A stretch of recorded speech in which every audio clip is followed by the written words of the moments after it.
When Azimut launched the Verve 47, this beauty here back in 2020 at the Miami Boat Show, it injected a touch of Italian flair into the hugely popular outboard market in the US. In fact, they sold 8 of them in the opening days of the show.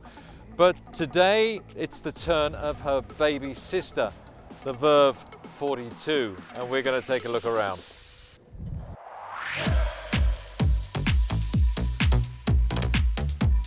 Like the Verve 47, the racy exterior lines are by Francesco Struglia, and the strip glazing in the hull has become something of a design hallmark.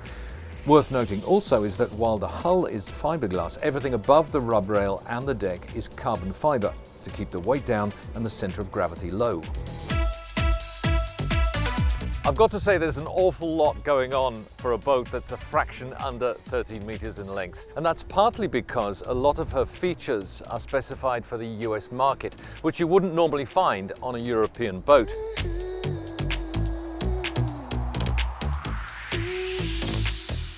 The big innovation here is this fold-down bulwark, which becomes a beach club platform, which makes access to the sea so much easier on a boat with outboards in the stern.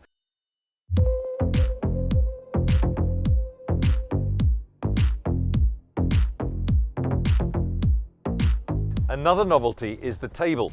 Which table, you ask? Well, actually it's under my feet, as you can see, it's flush with the deck and covered with the same composite material as the rest of the cockpit. But this can be raised to become a dining table and comes with its own fitted cover for that purpose. Or it can be fixed halfway up and covered with infill cushions to become a sunbed. Behind the driving position, we have a galley unit with grill, fridge, ice maker and sink.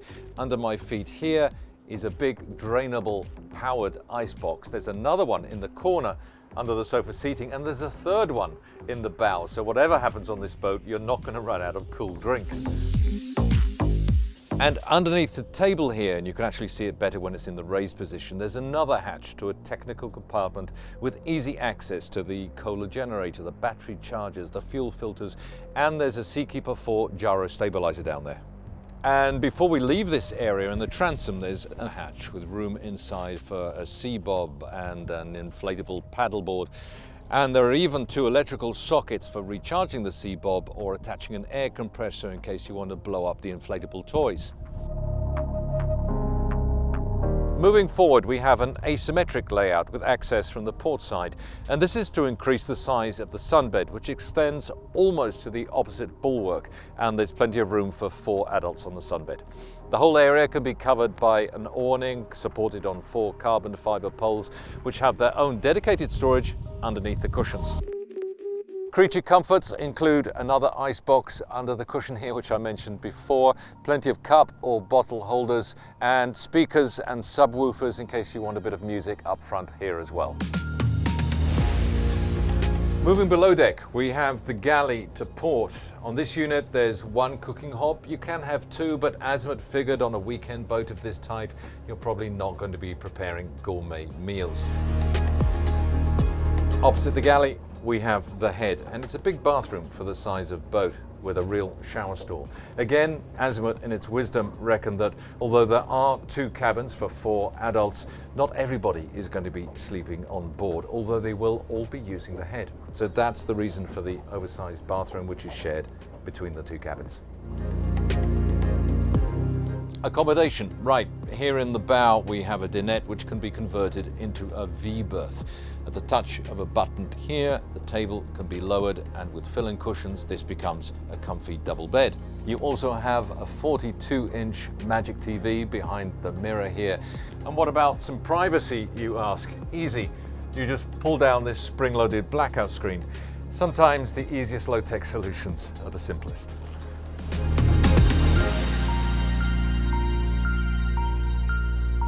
The main cabin is actually on a lower level, amidships.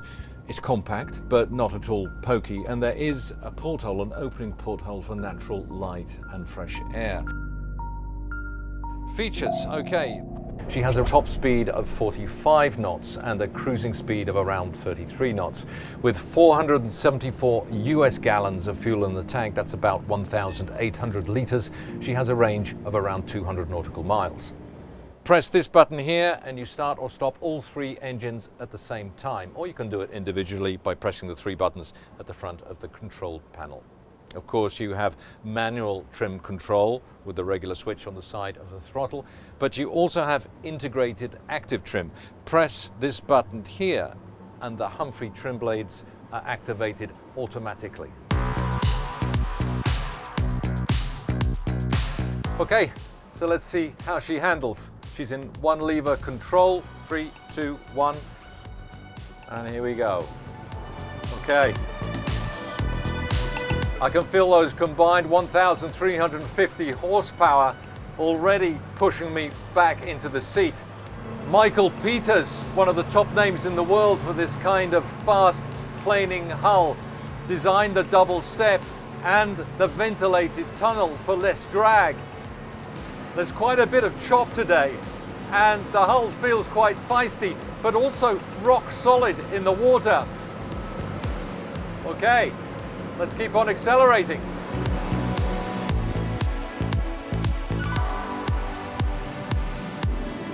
"43, 44, and that's it. We're at 45 knots.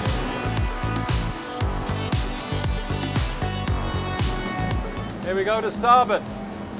Oh yes. As I said, feisty, but she feels like she's on rails.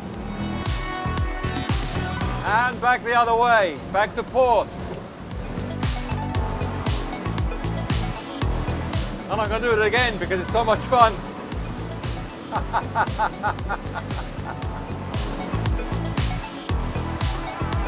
And surprisingly dry up front in the bow, notwithstanding the waves. And the other thing I didn't mention before are the side windows, which are not only useful for when perhaps you're docking in a tight berth and you can see where your fenders are, but when you're on the plane, you can see all that white water at the side of the boat.